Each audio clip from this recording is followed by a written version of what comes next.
ఇప్పుడు భాష భాష అంతేకాకుండా మన యొక్క బిహేవియర్, భాష బాగుండదు, బిహేవియర్ బాగుండదు. నేను కోర్టులో చూసాను, బిహేవియర్ బాగుంది, అంతకుముందు భాష బాగుంది. చూస్తే మేమందరం తండ్రిలాగా భావించే ఒక వ్యక్తిని గౌరవ ముఖ్యమంత్రి నారా చంద్రబాబు నాయుడు గారిని తెలుగుదేశం కార్యకర్తలందరూ తండ్రిలాగా భావిస్తాం.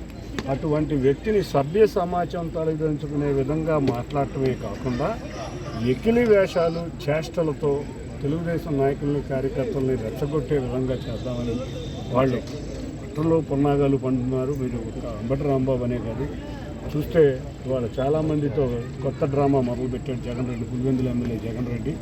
ఇటువంటి డ్రామా ప్రకారం రెచ్చగొడదామని చూస్తున్నారు. కానీ మేము పట్టుబడులు పరిశ్రమలు తీసుకురావడానికి మా గౌరవ ముఖ్యమంత్రి గారు కృషి చేస్తున్నారు. ఎక్కడా కూడా లా అండ్ ఆర్డర్లో ఇబ్బంది రాకూడదని చూస్తున్నారు. మొన్న కూడా జరిగిన ఇన్సిడెంట్లు చంద్రబాబు నాయుడు గారు చాలా కలిసివేసినాయని ఆయన ఒకటే సందేశం ఇచ్చారు. ఇటువంటి వల్ల రాష్ట్రం యొక్క ఇమేజ్ డ్యామేజ్ అవుద్ది. వాళ్ళకి రాష్ట్రంలో పరిశ్రమలు అభివృద్ధి రావడానికి జగన్ రెడ్డికి ఇష్టం లేదు కాబట్టి వాళ్ళు రెచ్చగొడతారు. నన్ను తిట్టినా కూడా మీరెవరూ కూడా ఇటువంటి కార్యక్రమాలకి డౌన్ అవ్వద్దు, ఏదన్నా ఆందోళనలు శాంతియుతంగా చేయండే కానీ ఎటువంటి ఆవేశాలకి లోన్ అవ్వద్దని మా కార్యకర్తలు కొంతమంది నిజంగా చూస్తే మరి ఆ మాటలు విన్నాక మా కార్యకర్తలకు బాధ కాదు కదా, చాలా ఇబ్బంది కూడా అయింది.